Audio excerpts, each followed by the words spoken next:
और जेजेपी की सरकार बनी तब से हर वर्ग के लोग प्रदेश में दुखी हैं। सरकार बनने के बाद किसान अपनी पहली फसल धान की बेचने गया था। वो उम्मीद तो ये करता था कि कोई बोनस मिलेगा, क्योंकि सत्ता में जो लोग शामिल हुए थे उन्होंने कहा था कि किसान फसल बेचने जाएगा तो 200 रुपये पर क्विंटल के हिसाब से बोनस के रूप में किसान को देंगे, लेकिन उसको 300 रुपये क्विंटल के हिसाब से नमी के नाम के ऊपर उसकी जेब पे डाके डले। और जैसे ही धान की फसल बिक गई, उसके बाद कोरोना की महामारी शुरू हो गई। उस कोरोना की महामारी में 9 बड़े घोटाले इस सरकार में बैठे लोगों ने किए, जिसमें सरसों का घोटाला हुआ, गेहूं का घोटाला हुआ, उसके बाद शराब माफिया खड़ा किया गया और उसके साथ साथ रजिस्ट्री में घोटाला हुआ। जो सरकारी खरीद हुई मेडिसिन की कोरोना के नाम पर, उसमें 450 करोड़ रुपए का घोटाला हुआ था, जो हमने सरकार के सामने विधानसभा में रखा था। किसी एक भी घोटाले की जांच तो कराई, लेकिन सार्वजनिक नहीं कराई। उससे एक चीज साफ हो जाती है कि जिन लोगों ने ये घोटाले किए उनके तार सीधे सरकार के साथ जुड़े हुए थे और उसमें सत्ता से बैठे लोगों के नाम उसमें शामिल हो रहे थे। इसलिए उस रिपोर्ट को सार्वजनिक करने के बजाय दबाया गया। उससे हर व्यक्ति जो है, चाहे वो सरकारी कर्मचारी है चाहे सत्ता के साथ कहीं जुड़ा हुआ है, उसको छूट मिल गई कि जो मर्जी करो, कार्रवाई थोड़ी नहीं है।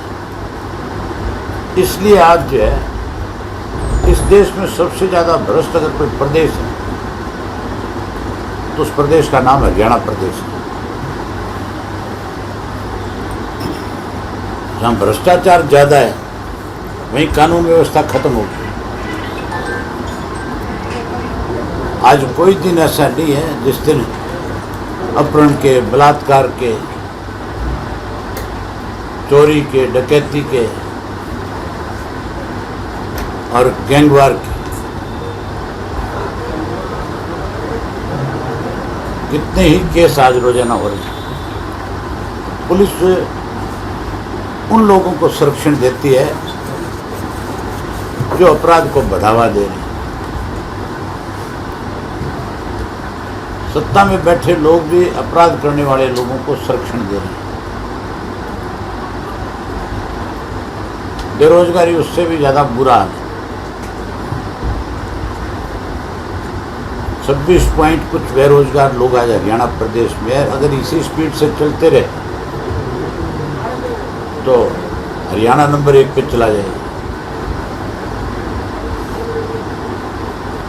वहीं विपक्ष भी जो है, आज विपक्ष नाम की चीज नहीं है। विपक्ष का लीडर जो है बीजेपी के हाथों की कठपुतली है।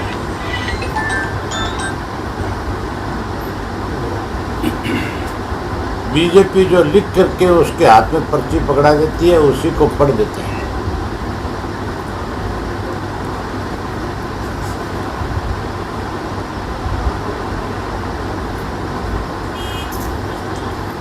दोनों मिलकर के प्रदेश को बर्बाद करना चाहते हैं। वहीं सरकार जो है, जो आंदोलन चल रहा है किसानों का, जो 7.5 महीने से किसान आज टिकरी के, सिंगू के, गाजीपुर के, शाहजहाँपुर के बॉर्डर पे बैठा है, यहाँ उसकी बात को स्वीकार करना चाहिए। वहाँ कहीं विवादित करके उसको खत्म करने की कोशिश में है। लेकिन किसान विचलित नहीं होगा किसी कीमत में। किसान तो और मजबूती के साथ इस लड़ाई को लड़ेगा और हर हालत के अंदर की सरकार को किसान की बात को मानना पड़ेगा।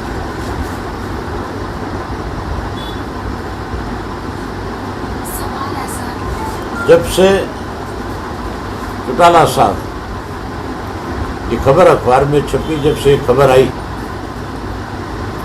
कि चौटाला साहब जेल से रिहा हो रहे हैं, तब से जहाँ बीजेपी जेजेपी में बुखलाहट है, ये कांग्रेसी भी बहुत परेशान है, इसलिए अनाप शनाप बयान दे रहे हैं, इसलिए अनाप शनाप बातें अखबारों में कह रहे हैं। चौटाला साहब के आने के बाद जिन लोगों ने चौटाला साहब को षड्यंत्र के तहत जेल पहुंचाया था, लोग उनसे उसका हिसाब मांगे।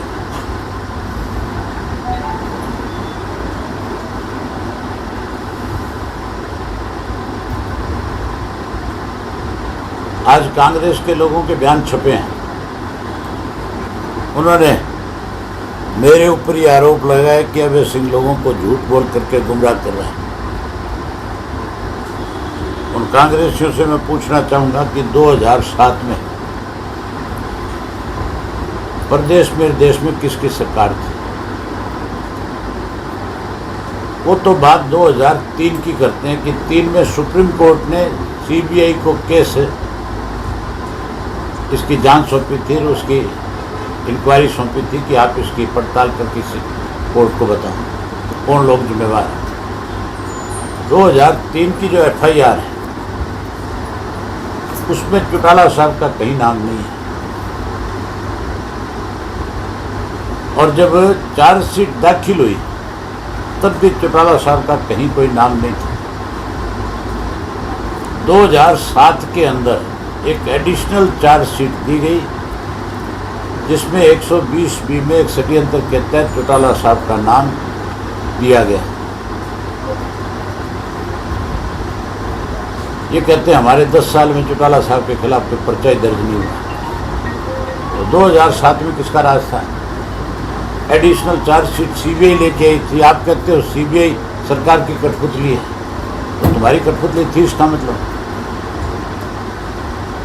ये लोग दोषी हैं। अब ये कहीं अपने आप को लोगों के सामने बचाने के लिए इस किस्म के बयान दे रहे हैं, लेकिन हरियाणा प्रदेश की जनता जो है किसी बात को जल्दी भूलती नहीं। इनका हिसाब हरियाणा की जनता जरूर करेगी, इनको इनके किए की सजा जरूर देगी। और चौधरी ओम प्रकाश चौटाला के साथ प्रदेश के लोग इंसाफ करेंगे। एक बार चौटाला साहब को फिर से इस प्रदेश की बागडोर सौंप करके इस बात पे मोहर लगाएंगे कि जो दोषी हमने उनको सजा दे दी और आपको फिर हमने वही सम्मान लौटा दिया।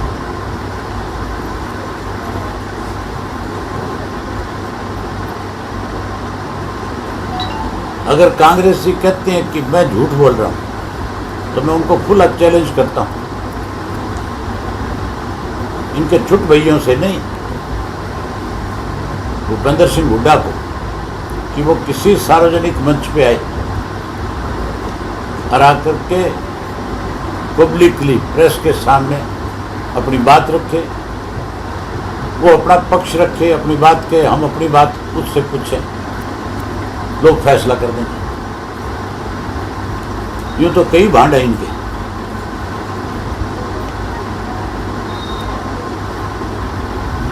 भांडे बोल रहे थे जी, हैं भांडे बोल रहे थे अखबार में।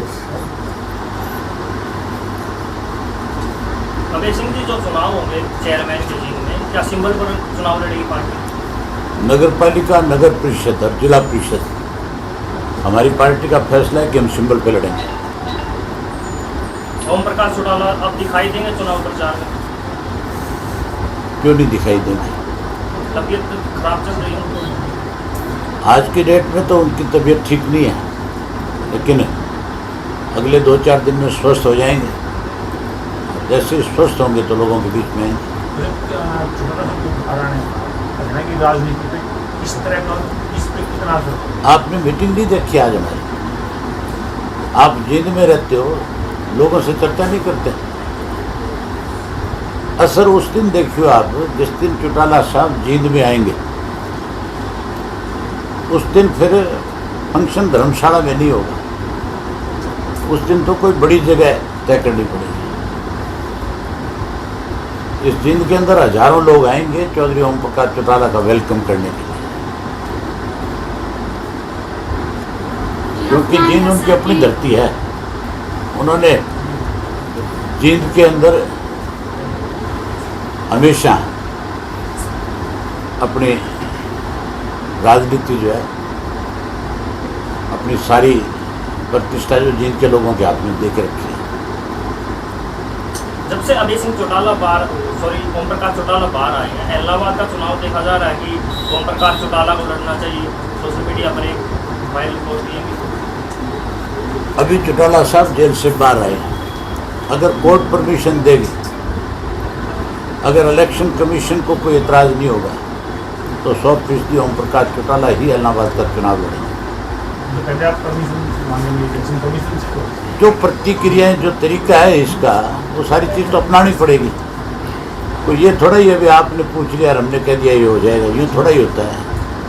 इसके लिए जो भी तरीका अपनाया जाएगा, पहले कोई इलेक्शन कमीशन को लिखेंगे, इलेक्शन कमीशन का क्या जवाब आएगा, इलेक्शन कमीशन ने पहले इस किस्म की कोई परमिशन दे रखी है कि नहीं दे रखी है, वो देखना पड़ेगा। उसके बाद फिर कोई तय होगा। तो हम मानते कब तक भागेगी सरकार? सरकार इलाहाबाद चुनाव से कब तक भागेगी? जितना भागेगी उतना ही लोग तगड़ा इंतजाम करेंगे। ये अफवाह है सर कि बीजेपी ने एक चाल के तहत भाई चौधरी साहब को रिहा किया है, तो इस कांग्रेस का ग्राफ गिराने के लिए बीजेपी ने किया रिहा? इस बात में कितनी सच्चाई है? नहीं, बीजेपी ने रिहा किया। ये अफवाहें फैल रही हैं कि बीजेपी ने ना तो चौधरी साहब को बीजेपी रिहा करना चाहती थी, ना जेजेपी करना चाहती थी, ना कांग्रेस ही चाहते थे चौधरी साहब बाहर आए, और ना ही चाहता था केजरीवाल। चौधरी ओम प्रकाश चौटाला तो अपनी सजा पूरी करके जेल से बाहर आ रहे हैं। किसी का कोई एहसान नहीं हमारे ऊपर। और आपने कोई अफवाह कहीं सुन ली तो मुझे लगता है गलत लोगों में बैठी होंगी आप। सबसे बड़ी रैली वो जींद में, रैली तो चौधरी देवीलाल जी के जन्मदिवस पे करेंगे, और उस रैली जब चौधरी देवीलाल का सम्मान दिवस हम मनाएंगे, उस दिन आप सबको इनवाइट करेंगे। उस जन्मदिन का, उस सम्मान दिवस का महत्व ही कुछ और होगा। मैं आज वो चीज़ें नहीं आपके सामने अनाउंस करना चाहता, लेकिन उसका बहुत बड़ा महत्व होगा। मतलब जींद का अधिकार तो ज़्यादा है, वो तो पार्टी फैसला करती है, वो तो पार्टी में संगठन के लोग सारे बैठते हैं, वो तय करते हैं कि कहाँ करना है। जहाँ उनका फैसला होगा वो मानेंगे। अगर आपकी इच्छाएं ये है कि जींद में करें, तो हम आपकी इच्छा भी उनके सामने जरूर रखेंगे कि भाई सारे प्रेस के लोग करते हैं कि भाई जींद में हो। आपने बोला जी बूढ़ा साहब को हम भाड़ा छोड़ेंगे, और एक तरफ आपने बोला कि बीजेपी के साथ मिला हुआ। हाँ, ये बीजेपी वाली छोड़ के आएंगे। बाबा भी मिला हुआ था बीजेपी वालों के साथ, छोड़ गया है कि नहीं छोड़ गया है? आप भी पिता लो मिलकर उनके साथ, आपने भी कहीं ना कहीं छोड़िया होंगे। अभय सिंह की किसान आंदोलन में आपकी बहुत अच्छी भूमिका रही है, लंबे समय से 7 महीने। भूमिका रही नहीं, मेरी भूमिका आज भी है। 7 महीने से ऊपर का समय हो गया, सैकड़ों किसान भी शहीद हो गए। जो किसान आंदोलन में किसानों की मदद कर रहा है, कहीं ना कहीं सरकार उसको परेशान करने का काम कर रही है। राम सिंह राणा को परेशान कर रही है सरकार। किसी को कर रही है, क्या कर रही है सरकार? तो अपनी तरफ से आंदोलन को तोड़ने के लिए हर अच्छे हथकंडे अपनाएगी, लेकिन सरकार अपने इन अच्छे हथकंडों में कहीं कामयाब नहीं होगी। किसान विचलित नहीं होगा, मैंने आपसे खुल के कहा। किसान और मजबूती से लड़े।